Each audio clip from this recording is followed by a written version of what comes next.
हिंदू सनातन धर्म चैनल पर आप सभी का फिर से एक बार स्वागत। आज हम जानेंगे अक्षय तृतीया की खास 25 महत्वपूर्ण बातें। शास्त्रों में अक्षय तृतीया को स्वयं सिद्ध मुहूर्त माना गया है। अक्षय तृतीया के दिन मांगलिक कार्य जैसे विवाह, गृह प्रवेश, व्यापार अथवा उद्योग का आरंभ करना अति शुभ फलदायक होता है। सही मायने में अक्षय तृतीया अपने नाम के अनुरूप शुभ फल प्रदान करती है। अक्षय तृतीया पर सूर्य व चंद्रमा अपनी उच्च राशि में रहते हैं। आइए जानते हैं अक्षय तृतीया के 25 महत्वपूर्ण बातें। नया वाहन लेना या गृह प्रवेश करना, आभूषण खरीदना इत्यादि जैसे कार्यों के लिए तो लोग इस तिथि का विशेष उपयोग करते हैं। मान्यता है कि ये दिन सभी के जीवन में अच्छे भाग्य और सफलता को लाता है। इसलिए लोग जमीन जायदाद संबंधी कार्य, शेयर मार्केट में निवेश, रियल एस्टेट के सौदे या कोई नया बिजनेस शुरू करने जैसे काम भी लोग इसी दिन करने की चाह रखते हैं। अक्षय तृतीया के विषय में मान्यता है कि इस दिन जो भी काम किया जाता है उसमें बरकत होती है, यानी इस दिन जो भी अच्छा काम करेंगे उसका फल कभी समाप्त नहीं होगा। अगर कोई बुरा काम करेंगे तो उस काम का परिणाम भी कई जन्मों तक पीछा नहीं छोड़ेगा। धरती पर देवताओं ने 24 रूपों में अवतार लिया था। इनमें से छठा अवतार भगवान परशुराम का था।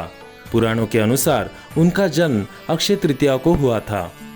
इस दिन भगवान विष्णु के चरणों से धरती पर गंगा अवतरित हुई थी। सतयुग, द्वापर और त्रेतायुग के प्रारंभ की गणना इसी दिन से होती है। शास्त्रों के इस मान्यता को वर्तमान में व्यापारिक रूप दे दिया गया है, जिसके कारण अक्षय तृतीया के मूल उद्देश्य से हटकर लोग खरीदारी में लगे रहते हैं। वास्तव में ये वस्तु खरीदने का दिन नहीं है। वस्तु की खरीदारी में आपका संचित धन खर्च होता है। न माधव समो मासो न कृते न युग समम न च वेद समम शास्त्रम न तीर्थ गंगाया समम। वैशाख के समान कोई मास नहीं है, सतयुग के समान कोई युग नहीं है, वेद के समान कोई शास्त्र नहीं है और गंगा जी के समान कोई तीर्थ नहीं है। उसी तरह अक्षय तृतीया के समान कोई तिथि नहीं है। वैशाख मास की विशिष्टता इसमें आने वाली अक्षय तृतीया के कारण अक्षुण्ण हो जाती है। वैशाख मास के शुक्ल पक्ष तृतीया को मनाए जाने वाले इस पर्व का उल्लेख विष्णु धर्म सूत्र, मत्स्य पुराण, नारदीय पुराण तथा भविष्य पुराण आदि में मिलता है। ये समय अपनी योग्यता को निखारने और अपनी क्षमता को बढ़ाने के लिए उत्तम है। ये मुहूर्त अपने कर्मों को सही दिशा में प्रोत्साहित करने के लिए श्रेष्ठ माना जाता है। शायद यही मुख्य कारण है कि इस काल को दान इत्यादि के लिए सबसे अच्छा माना जाता है। वैशाख मास के शुक्ल पक्ष की तृतीया को आखा तीज के रूप में मनाया जाता है। भारतीय जनमानस में यह अक्षय तीज के नाम से प्रसिद्ध है। पुराणों के अनुसार इस दिन सूर्योदय से पूर्व उठकर स्नान, दान, जप, स्वाध्याय आदि करना शुभ फलदायी माना जाता है। इस तिथि में किए गए शुभ कर्म का फल क्षय नहीं होता है। इसको सतयुग के आरंभ की तिथि भी माना जाता है, इसलिए इसे कृत युगादि तिथि भी कहते हैं। यदि इसी दिन रविवार हो तो वो सर्वाधिक शुभ और पुण्यदायी होने के साथ साथ अक्षय प्रभाव रखने वाली भी हो जाती है।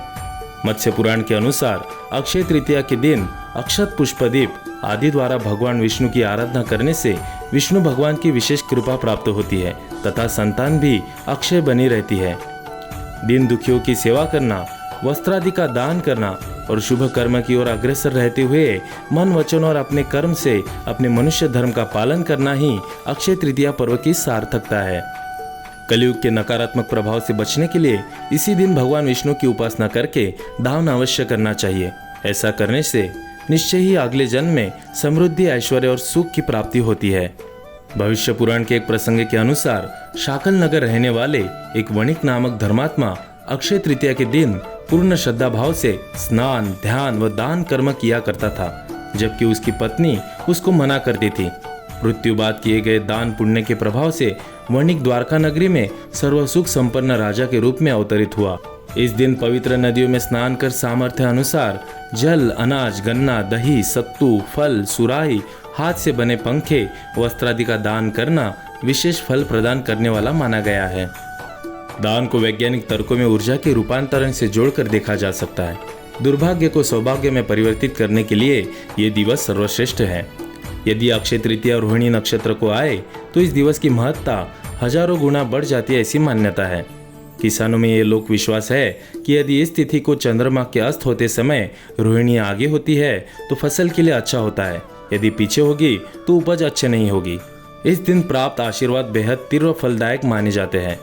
भविष्य पुराण के अनुसार इस तिथि की गणना युगादि तिथियों में होती है। सतयुग, त्रेता और कलयुग का आरंभ इसी तिथि को हुआ था और इसी तिथि को द्वापर युग समाप्त हुआ था। रेणुका के पुत्र परशुराम और ब्रह्मा के पुत्र अक्षय कुमार का प्राकट्य इसी दिन हुआ था। इस दिन श्वेत पुष्पों से पूजन कल्याणकारी माना जाता है।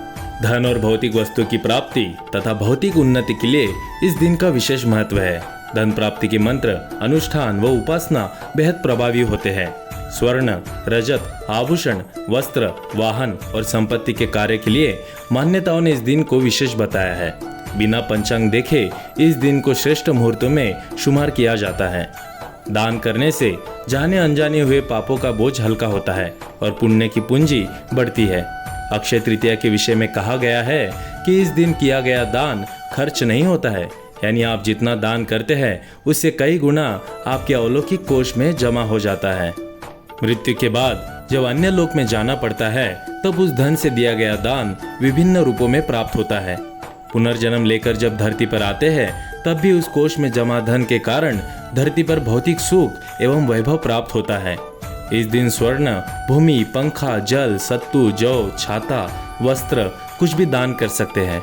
जौ दान करने से स्वर्ण दान का फल प्राप्त होता है। इस तिथि को चारों धामों में से उल्लेखनीय एक धाम भगवान श्री बद्रीनारायण के पट खुलते हैं। अक्षय तृतीया को ही वृंदावन में श्री बिहारी जी के चरणों के दर्शन वर्ष में एक बार ही होते हैं। तो ये थी अक्षय तृतीया की 25 खास महत्वपूर्ण बातें। आशा करता हूँ आपको ये वीडियो पसंद आया होगा। आप सभी को अक्षय तृतीया की बहुत बहुत शुभकामनाएं। अगर आपको ये वीडियो अच्छा लगा हो तो आपके परिवार और दोस्तों के साथ शेयर कीजिए। धन्यवाद। अक्षय तृतीया की इस पावन अवसर पर भगवान का स्मरण कीजिए और हो सके तो भगवद गीता को जरूर पढ़िए। हमारे जीवन का असली लक्ष्य क्या है, अगर ये पता करना हो तो भगवद गीता जरूर पढ़नी चाहिए। अक्षय तृतीया क्यों मनाई जाती है, इसके पीछे क्या कथा है, उसकी पूजा विधि कैसी है, इस सब के बारे में जानकारी देने के लिए इसका वीडियो हमारे चैनल पर अवेलेबल है। कृपया उसे भी आप देख लीजिए और जपते रहिए हरे कृष्ण कृष्ण कृष्ण हरे हरे, हरे राम राम राम हरे हरे, हरे कृष्ण कृष्ण कृष्ण हरे हरे, हरे राम राम राम हरे हरे। इस तरह के वीडियो देखने के लिए और भगवान के बारे में और जानने के लिए इस चैनल को सब्सक्राइब कीजिए और लाइक और शेयर कीजिए। धन्यवाद।